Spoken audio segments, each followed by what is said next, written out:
It's fair caught at the 20. 34-14 SC. Coming up, Shedeur Sanders and the Colorado offense after this.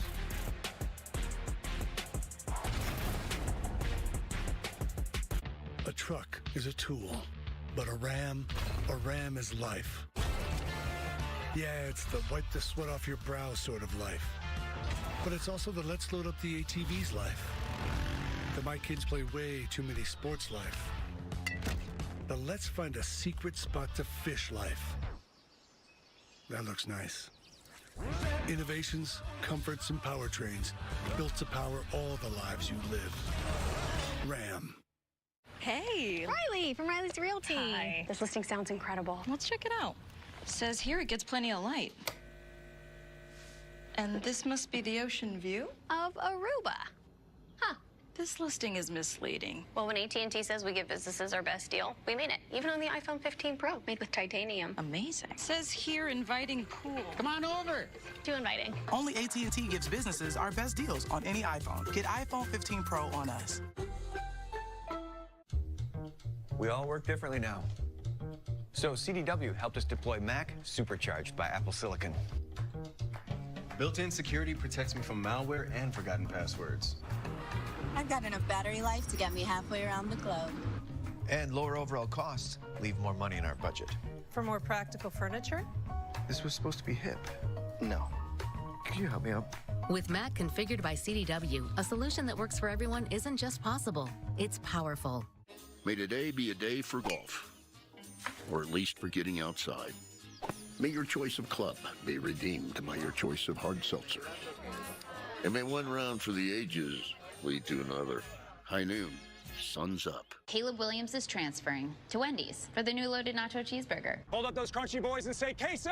Queso! It's a nice shot, Matt. You want to get in the next one? Of course. Nope, starters only. Starters only. Choose wisely. Choose Wendy's new loaded nacho cheeseburger.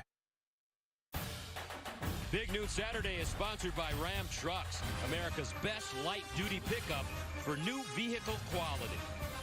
And by Wendy's. Try Wendy's new loaded nacho cheeseburger today. Such a majestic place, Boulder, Colorado. 34-14 our score right now. SC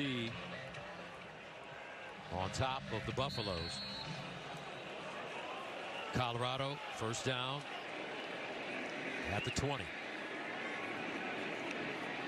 Sanders sidesteps. Flag on the play. Sanders buys time. Sideline throw incomplete. But there is a flag. Yeah, I think they're going to get a hold here on the left tackle. Christian Lichtenhand. Holding offense, number 69. That's a 10-yard penalty. So here's the hold, but what I want you to see is watch the matchup that they've got with Dylan Edwards. That ball needs to be thrown right now before the hold. That ball has got to be thrown out there and anticipated from Shedeur. And again, like you're going to nitpick because of the level of game and competition that you're going up against. But those are the little things. If you got Edwards, if he's one-on-one with a linebacker, ball has got to be up. Makes it first down and 20 at the 10. Play fake. Sanders, quick strike to Harrison. Sanders passing. 5-yard gain. Mason Cobb with the tackle. They've been able to run the ball pretty well today, all things considered. But when you back up like that first and forever, it takes the ability to run out of the equation. The one thing they could do, though, Sanders has got to be aware of his ability to scramble. Second down at 15. Sanders again, this time his receiver had not broken out of his break. Javon Antonio.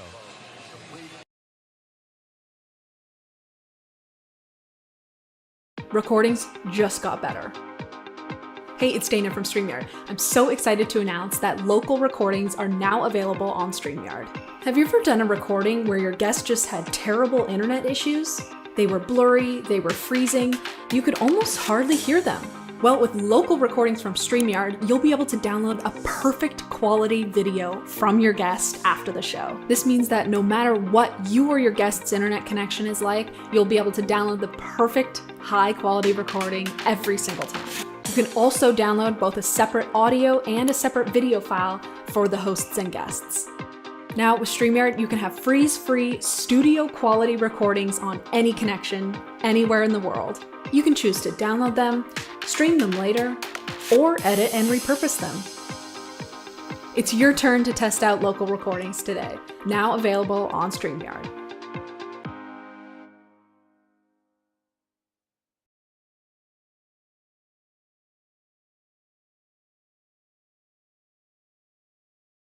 I made over $50,000 my first month on Teachable, and their latest feature makes it even easier than ever before for you to get started doing the same. Do you have an idea for a course but don't know where to start, or maybe you know what you want to teach but you struggle with how to format it? If so, you need to learn about Teachable's latest feature, which allows you to leverage AI in order to create a course curriculum so it's easier than ever before for you to get started selling the knowledge that you have. Because with Teachable's latest feature that leverages AI to create a course curriculum for you, it's easier than ever before for you to make your first course or for you to make your next course. All you have to do to get started is fill out the course name, write a brief description, and boom, their AI tool is going to completely generate an outline for you. And now all you have to do is add in content, add in your own unique voice, and you have something that you can sell to your audience. What are you waiting for? Click the link below and start working smarter instead of working harder when it comes to building your next online course.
The following program is a collection of stooges talking about happenings in the sports world. It is meant to be comedic informative.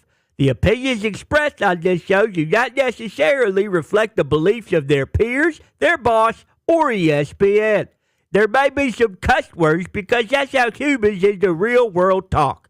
If you are young, please seek permission before watching any further. Hey! What? Let's go! This show stinks, and the fact that you listen, we are very, very thankful for. Ah! The all-time leading tackler for the Green Bay Packers, you pig! Damn it! Be a friend, tell a friend something nice could change their life. Sport! Here we go, Friday. September 29th, the Pat McAfee Show. You're not seeing things. I am not Pat McAfee. I am AJ Hawk City, and Pat will be here very shortly. Football! All right, there we go, boys. Heck of a game last night, boys. We're not going to beat around the bush, as we say, Ty Schmidt around here. Before we even talk to the toxic table, Tone Diggs, everybody here, let's bring in Pat. He is down in Durham, North Carolina. Yeah. Pat, I understand you're down Durham, North Carolina, Notre Dame, Duke game. Tell us what the atmosphere is like down there in your little setup. It looks amazing. Well, to be honest, I can't thank you guys enough for doing what you're doing. And AJ, you look spectacular behind that desk right here on ESPN. And I would love to tell you what it feels like down here, but to be completely transparent, my plane circled this city for 45 minutes this morning. So I mean, I was circling this city because fog was insane. They said, we go down to land. Nope. Pump fake. We're going back up. We're talking about putting the landing gear down as we're going down. Then we go back up about 4, 5, 6 times. Pilot wouldn't take care of me, though. Fog was crazy. So what I'm saying is I haven't got a chance to really see much. As soon as I landed, right into a car, right into a production meeting. Tomorrow's game day should be absurd. Got to meet all the coaches of the Duke football staff. Defensive coordinator, Tone. Frank, you're going to love this. Paisano, Tony Santucci from New Ken. New Ken. It's basically Plum. He's from New Bingo. It is 5 minutes from where I grew up. The defensive coordinator, same age as me as well. We played against him in a scrimmage in high school whenever Plum took on Valley. So it was a nice morning of getting to meet them. I think they're incredibly proud of what they've built with this football team, obviously, as they should be. Duke is not an easy school to get into, and I will say, you drive around, you can tell that quickly. There's a lot of smart-looking sons of bitches walking around here. That is just a matter of fact. We're currently in William Wallace Wade Stadium at Brooks Field. The ESPN folks set this up. It's an honor, and it should be a big one down here in Durham, North Carolina, and it's not scorching hot because of that fog, so I'm pumped up about it. But AJ, you're right. Last night was a game. Did we expect that, Ty? AJ, those who picked the Green Bay Packers last night, +2 at home, just to get boat raced out of your own stadium? I guess, AJ, that's probably for you to start the discussion, but real talk, I did not expect that. I thought the Lions would win, but it got ugly out there, AJ. Yeah, Lions 34, Packers 20, and it almost didn't even feel like it was that close. I know Todd Schmidt will have to get his opinion here in a second, the lifelong Packers fan, but I don't know. I mean, early on, the Packers come away with big pick on the first drive. Jared Goff throws that pick, and you're thinking, okay, here we go. Let's try to get him on his heels. Let's try to make him uncomfortable, and it didn't matter. It's like you could not phase him. I know Goff threw another pick later, I believe, but he was unflappable. He really was. I love the play calling. Laporta was another weapon as we talked about before the game. Like anytime touchdown. They were so physical as well, and that was one of the thing that kind of jumped off the screen at me was how physical, how they would finish runs, how there'd be 5 or 6 guys hitting a ball carrier. It was just it was a physical night, a great win for the Detroit Lions, no question. Yeah, and they're not sorry, Ty, but they're not only like physical, but they're also explosive. Like that's an explosive play. Like Laporta has explosive plays. Whenever they were just feeding Montgomery too. He wasn't going early, trying to find it. Gibbs, okay. We need to figure out, Ben Johnson. I know you get a win, but we need to figure out how to weaponize Gibbs a little bit. But them just feeding Montgomery and saying, like, nah, we're going to stick to the run. We're going to stick to the run. He ends up over 100 yards late in the fourth quarter. They just kept pounding away with him. They have an identity. They have a culture, but their identity and culture is tough, gritty, grind and pound. But then, boom, Laporta hits a long one. Goff hits a long ball. It's like this team is must-see television. And last night, after Goff throws that early pick, you go to yourself, wait a minute, is this the same old Goff? Is this prime? Are we going to start seeing the eyes get a little bit wide, like a deer in the headlights out of Jared Goff, which we may have seen like 3-4 years ago whenever the Rams decided to move on? And then at the end of the third quarter, with the clock at 0-0-0, for the Green Bay Packers to have their biggest play, it's like, oh no, is this the same old Lions? This feels like this is almost like the same old Lions. And then lo and behold, the Lions do what they've done all season, which is just answer adversity every single time, trust their culture, and expect to win. It was a beautiful thing. And if you're on the other side of it, the Green Bay Packers, I understand there's probably a thought that maybe the sky is falling. And the sky here, as we mentioned earlier, very foggy. So if it was to fall, you would feel it here at William Wallace Wade Stadium. But I don't think they need to panic that much, although Detroit is in their division. I think Detroit's a great football team. So, like, I don't think Green Bay is the only team that would get boat raced by that Detroit team that played the way they played last night. Ty, I apologize for stepping on you there. No, all good, Pat. And I think you're right. I mean, like, I wouldn't say it's a time to panic or anything like that, but I certainly was not expecting them to just get dominated like that. It's super frustrating because the thing that has hampered the Packers for the last like 5 to 6 years, it just happens over and over and over and over again, and they don't ever change anything. They still can't stop the run. We knew the line was going to be a bit of an issue with Bakhtiari and Elton Jenkins out, and now Bakhtiari, is out for maybe the rest of the season. But Jordan Love was pressured on 50% of his dropbacks, and we said going into the season, like, the Packers they're not set up for Jordan Love to drop back and throw it 45 times. And you mentioned identity and like the culture. The Packers don't have an identity on offense right now. Like, when they start slow like that, they don't have a guy that they can go. You'd think it'd be Aaron Jones. He plays last night. He only gets 5 carries. He's not really involved in the passing game at all. So it's like there's so much stuff they need to clean up, but I don't think you can put this on Jordan Love or the defense even. I mean, it's just like when you get in that big of a hole that early, like, what do you expect? You know, they make the same mistakes over and over and over again, and that's very, very frustrating. But at the end of the day, like the Lions beat the defending Super Bowl champions in Kansas City a couple weeks ago. Like they're very good, and I think that's very evident after last night.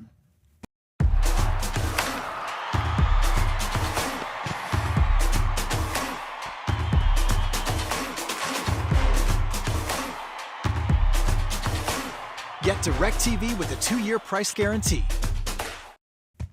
Pat, that's going to be my question. I guess that might bounce around nationally. Is it the Lions are that good or the Packers have issues? Which one is it? Maybe it's a little balance of both?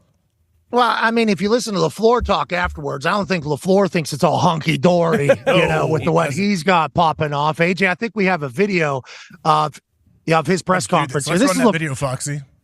Bingo. What do you think happens when you have to cause a first half like that, where you got I nothing? mean, we saw Pete. I mean, we got our ass kicked. If I knew, it wouldn't have happened.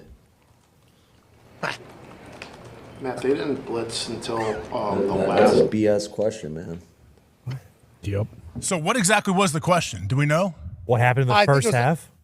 Yeah, pretty much. If you look back at the last two games, right, last night and then the first game, like they come out of the gates looking like a terrible football team. That's kind of how it is. Mhm. Second half, they kind of figure it out. And LaFleur, I would assume internally knows that that's happening, is wondering why that's happening. So when somebody else spotlights one of your own, things that is going on, you can get to the point where it's a little bit chippy. But I like to see a little fire out of LaFleur. Oh, yeah. I like that. But I think what we saw there is LaFleur knows that they're in a transition phase right now. They're trying. If you think I knew, do you think will you let it happen? Okay, I'm a professional football coach. They're trying to figure it out right now as they go. So I think this is just a teams at two different phases. We're only a week 4. I don't think we need to mail it in. But if Bakhtiari's not going to play, and you said Elton Jenkins is out for the year, they're going to have to somehow figure out how to protect old Jordan Love, or it's not going to matter whenever they figure out the identity. Now, with that being said, there's one particular human who's on a microphone back there who happens to be cutting cameras as well, who his team is through the transition phase. Yep. His team is on the other side of the transition phase. His team is at a place it hasn't been for decades and decades and decades. Foxy, your beer chug is an embarrassment to the program. You need to know that. Okay, but I love that you're getting to do these, especially after primetime games, late night, because that's not Detroit. 1 o'clock games and losing somehow. Now it's primetime games and beer chug, kind of drinking beer out of a mason jar. Victory beer. Awkward. Interesting. Victory beers late night. Foxy, you had to be watching that, thinking to yourself, life is glorious right now. Congrats to you and all the Lions fans. Thank you. And my biggest takeaway, and this has never happened when I've watched the Lions in my 29 years, is that I trust this team. When Goff throws that interception on the third play of the game, defense comes out, holds them to a field goal. That was huge. And then we get the ball back. We march down the field. We score a touchdown. Fourth quarter happens. That game's getting a little dicey. It's getting a little close. What does the offense do? They go on a 14-play drive, 9-minute drive, ground and pound, ends in a touchdown. Game is over. Previous Lions teams never did that. This team does it, and I really think it's just all coaching. Coaching is so important. Got to give so much credit to Ben Johnson, MCDC, and everyone out there. Yeah, they also brought in the right guys, AJ. It's very evident that they brought in the right guys that buy in and feel they. How about McNeil? Loses 30 pounds and then back-to-back plays just blows it up. Like he couldn't wait to be a playmaker for them. It's like their whole team is filled with guys that understand what their culture is and fit the culture, AJ. That's a massive piece of this whole thing. I mean, it's a giant piece. We talk about culture. It's a buzzword. We all know that. But I think when you watch Aiden Hutchinson play, you see how excited is Dan Campbell when he sees, like, it's just the movements, how he runs. Like, he is always going 100%, it feels like. And I think it trickles down through the rest of the team, and that's the problem. The Green Bay Packers, I mean, nice little stunt here. And Hutchinson gets a sack on the first drive. And when you let a guy, especially an elite pass rusher, get a sack early in a game, then it just, like, it seems to snowball, and it keeps coming. And he was around the quarterback the rest of the night, pressuring him. I mean, he's unbelievable.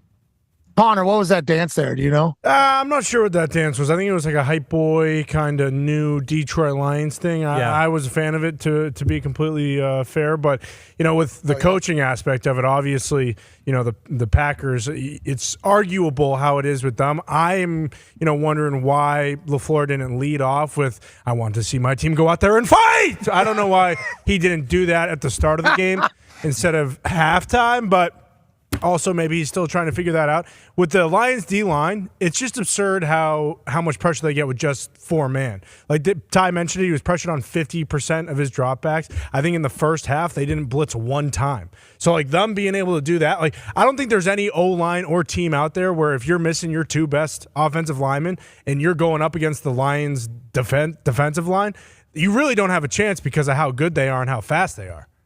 You got to give credit to Aaron Glenn, too. Like, they were the worst defensive team of all time through 8 games last year, and the only change that they made publicly was they fired the secondaries coach and made a change there, and then for some reason everything changed, and now they've been playing like one of the best defensive teams in the league.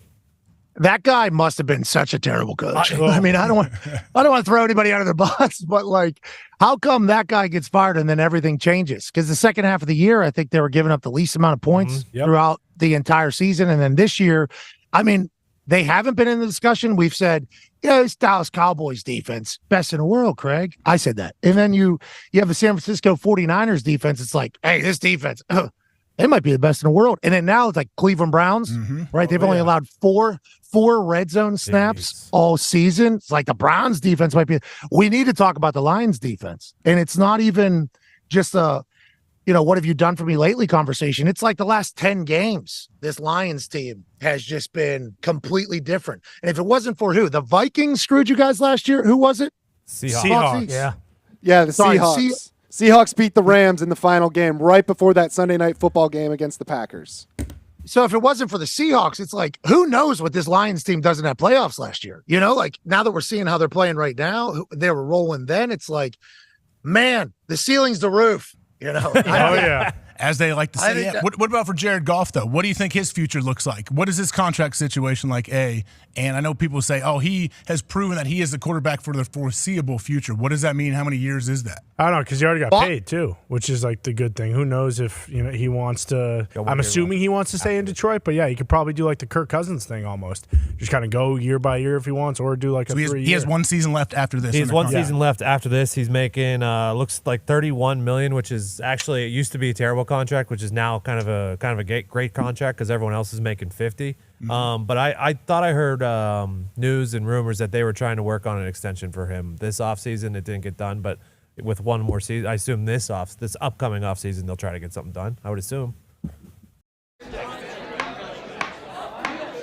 When your cat's a me, then your dog is too. And it's hard to know what's fake or true. Just raise the glass with a friend or two. You tell them more, tell them more, tell them more, do. When the online trends keep getting worse, and you lost your keys in the metaverse. Now your right swipe just went left on you. You tell them more, tell them more, tell them more, do. It's a crazy world, so what do you do? You tell them more, tell them more, tell them more, do. Boxy, didn't you say like 2 years ago, give Goff an extension because he won like one game for you guys somehow? He won a game, gave Goff an extension, and then also I said give MCDC lifetime contract, and I still stand by both those things. Real. And now here you are 2 years later, and it's like, I'm thinking we should. Yeah. And also, I think the thing I like most about Goff is, and I talked about it a little bit there at the beginning, like Goff used to be a pretty easy guy to read on whether or not he was going to have a good game or a bad game. Like his demeanor, his body language, how he looked, it was normally pretty easy to tell, like, is Goff going to ball today or is Goff going to be Goffle today? And now it feels like he has moxie all the time. I feel like his swagger is like a subtle one. That NFL Films video of him like this, just casual in the middle of the field. Hey, boys, this is the one. Don't know if you know that, but this is the one. Knowing, like, he's just seemingly at his peak right now. And that's a guy that's played in a Super Bowl. So I think you'd want to lock that down. What he said after the game to Fitzmagic also tells me that Goff is in his bag, baby. Here's Goff addressing Fitzmagic, potentially saying something discouraging about Jared Goff in the pregame. Thought I played better throughout the rest of the game. Hope it's up to your standards. You played a lot. Okay. You played very well, dog. Okay. We're very happy. I didn't know it was a poor man's anything, but he hears that. He's listening. I heard about it. Got him. You called him poor man's what? Matt Ryan. It's about to happen right here. Matt Ryan's a pretty good player, too. Matt Ryan's a hell of a player. Yeah, that's where you find out. I Yeah. appreciate it, man. Now, to be clear, Matt Ryan at this stage of his career where Goff is, how many years are they in? I guess this is a good conversation to have here about, is Matt Ryan the proper comparison for Jared Goff, who is, and that sounds crazy to even say that at this stage of life here in 2023, but it's like, I think what Goff and these Lions are going to accomplish, like Goff's legacy is going to be, I think Goff this is is only his incredible fifth year, at football. Pat. Doesn't it feel like he's been in the league much longer than that? This is only his fifth season, right, Fifth Tone? season, third with the Lions. He's 28. What year did Matt Ryan win the MVP? What year was he in the league at the time? That was 2016. But was that his eighth, ninth year? I thought that was 10 or 12. 'Cause I thought he was an 04, 05. So late. We're not saying, are you saying could Goff ever be an MVP candidate or possibly win the MVP? I think, bro, I called him a top 5 or 4 quarterback yesterday, and I got a little bit of blowback from around the internet for saying that. But it's like, watch him with that team. Like, he's going to win. He's going to win a lot of games. It's the throws he needs to make, he makes them, and he puts them in a keyhole. Like that ball right there to Laporta, I think it was his first reception. It was like the coverage was absurd, and he puts it through a guy's arm. Right? I mean, that's like a perfect ball. And then he throws these wobblers 70 yards on the dime. It's like his arm strength is bananas. And then you got the run game going in there. If they're able to have success, which I think we're all quickly believing is going to be the case, right? For all sure. believe that? Yeah. Yep, for sure. You can run So, the ball. like, if you can run the ball 32 times with David Montgomery, yeah, I'd say it's a good night for you. Well, that's the thing, too, like watching them. Sorry, Pat, with the O-line. You sent the photo in yesterday to the group chat of the first Montgomery touchdown where that offensive line is in the end zone on like a first and goal from the 5 or a second and goal from the 5. Like, they're unbelievable. Yeah, this one. Yeah, this one is making its way around the internet, obviously, because a lot of people on the internet saying, I could run through this hole. It's a lot of space. Yeah. A lot of space in the NFL right there, huh? On the goal. Yeah, that's what we're looking for. And, it's not just easy to make that happen. Moving 300-pounders, 280-pounders, it takes a right mindset, technique, everything, power, obviously, strength. And it's like they're all playing on a string on that Detroit Lions offensive line. And Dan Campbell's not going to let Ben Johnson ever, not that Ben Johnson ever would, but go away from running the rock. It's like they're always going to be a pound the rock. And then Jared Goff's going to take advantage with his arm on play action or any of the other misdirection stuff. It's like, I think it's a perfect situation for Goff, and I hope they work on an extension, and I hope we get a chance to continue to watch this type of team because remember, Dan Campbell was a doofus after his first press conference. That's right. In everybody's eyes. Nick Sirianni was a doofus in everybody's eyes after his first press conference. It's like now, McDaniel. That's the formula. Obviously, we have found the formula, right? Start low, and hey, it can only go up from here. I guess is that what everyone should do now? No, but I'm saying like the package doesn't have to look the same way it's looked forever. It's like there's a lot of success coming from these abnormal humans who happen to love the game, are great leaders, and have a football IQ that is. Well, don't you think there is no normal anymore? I mean, just in life in general, but I'm saying as coaches, there's no what is normal. There's not like we've kind of over time the old school, spit and dip on players' faces while they're stretching and kicking people, like doing all kind of the old school stuff. That was your coach. That's gone. I'm not saying anyone did that to me. I'm saying I've heard of that. It has happened to people. But I'm saying that old school throwback, like Junction Boys type mentality, that's not in the league as much. And maybe it's just, hey, whoever you are, if you're authentic as a coach and you win games, you can be around. Yeah, I think so too. And I know Urban Meyer kicked that kicker, right? Yeah. Booted him. I didn't realize he yeah. spit dip on AJ too. Oh, no. That's kind of crazy. No, no one's ever spit dip on me, luckily, but hey, it could happen. I have to make a correction. It's the 8th year for Jared Goff, not the 5th. And Matt Ryan won his MVP in his 9th season. Look at that. Pretty tight comparison then, huh, Pat? I think we're coming into the right spot. So Fitzmagic, who obviously went to Harvard, making the comparison, probably did his research there. But Goff hearing that, I love it. Him responding to it, yes, I love it. This is a different Goff. Yes, it is. Confident Goff, right? He's got to be confident. And he knew going into that interview with him, hey, I won the game. We won this game. I feel pretty good about myself. I feel good about where I'm at. I am definitely going to address this in the first thing I say on this show. Yeah. Yeah, I love. That's like, that tells me the mentality, the mindset, the confidence level of a guy. Feels like all the distractions that were taking place in LA at the end of his stint there. Remember, he was benched. People forget about He was benched in playoffs for who? Wolf? Yeah, the Wolford, yeah. Rest in peace.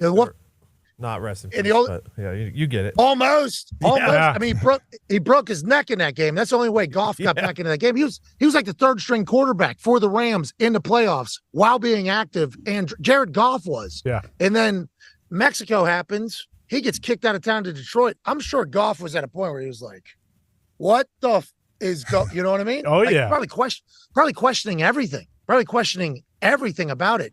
So to see him now where he's at. And I assume Dan Campbell and Ben Johnson are a massive piece of that. And I think Brunell, I think he's up there. Yeah, coach. So I think the team around Goff has obviously done an incredible job reminding him of how talented he is and how great he is. But having success, getting to see Goff like come into the human that he actually is a beautiful thing as well from this entire storyline. Yeah, and like we watched it last week with the Brady thing on the motivation. And granted, it wasn't another player who said something about Goff, but Brady's whole thing was, what did they say about me? Did they disrespect me? How did he say it though? You got to say it like he said it, please. He said, "What did they say? If I can just think about what they said about me."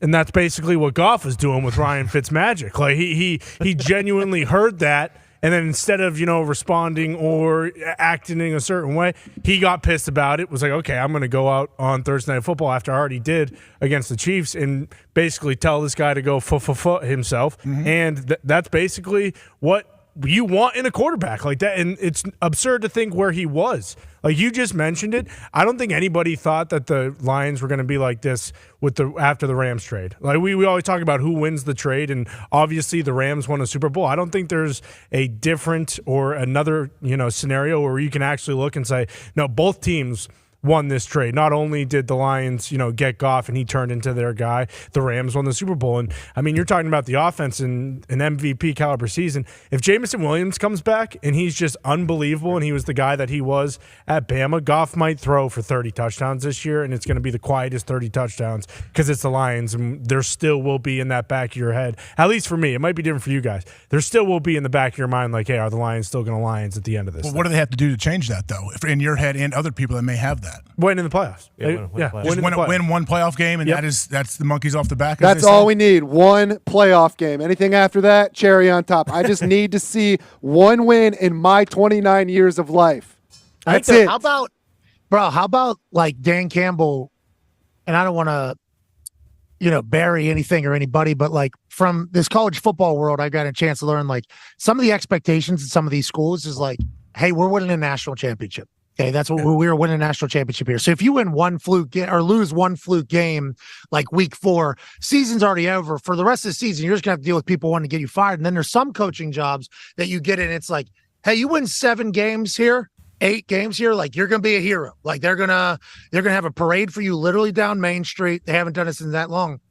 Like Dan Campbell knew what he was signing up for, how tough it was gonna be, but he also knew that if he wins there, he's a hero forever. There will be Dan Campbell statues and Jared Goff statues all around Detroit if they win up there. Is that not right, Foxy? It's 1,000% right. I would give them both lifetime contracts. And that's another thing what I love about Aiden Hutchinson. And he mentioned something about how growing up, Aaron Rodgers always dominated Lions because Aiden Hutchinson from Detroit went to Michigan, and then he falls in our lap at number 2 overall pick a couple years ago. And so that makes it even more special. You got to love a guy like that that's going to be the stalwart of the defense for years to come. So it just feels like destiny almost. It really does.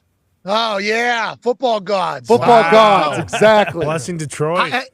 Foxy, triple O's on that clock, third quarter, biggest play of the game for Green Bay. You thought of Justin Tucker, 66-yard field goal? I thought of everything. Every single thing I can remember. When I saw that, I said, here we go. But what do?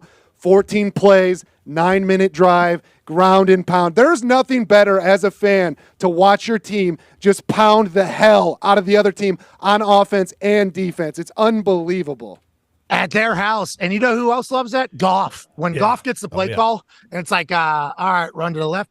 Yeah, you got it. All right, here we go. Boom. And then into huddle. Here we go, boys. Another one. What are we doing? Run right. Okay, we're running right. All right, sweet.